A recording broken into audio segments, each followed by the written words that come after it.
मित्रांनो, विज्ञानाच्या संकल्पनेवर आधारित आपल्याला एक प्रश्न दिलेला आहे पहा. 3 मीटर लांबी व 2 मीटर रुंदी असलेल्या एका नावेमध्ये जर एक व्यक्ती बसला तर ती नाव पाण्यामध्ये 1 सेंटीमीटर बुडते, तर त्या व्यक्तीचं वजन किती?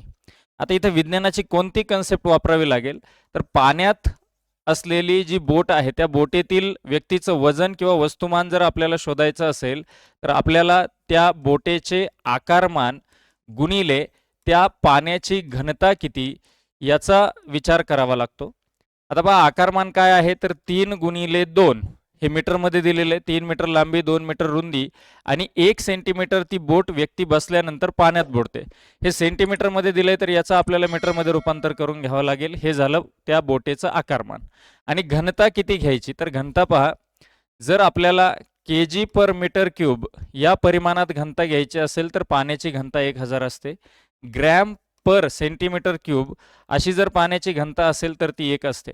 आता आपल्याला आकारमान मीटर क्यूबमध्ये मिळालेलं आहे आणि वजन केजीमध्ये शोधायचं आहे, तर पाण्याची घनता आपल्याला 1000 घ्यायची.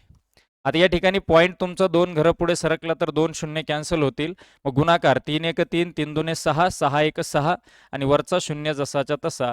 तर 60 केजी किंवा 60 किलो हे त्या पाण्यातील बोटेत बसलेल्या व्यक्तीचं वजन असेल. आवडल्यास नक्की लाईक करा, सबस्क्राईब करा, शेअर करा. धन्यवाद.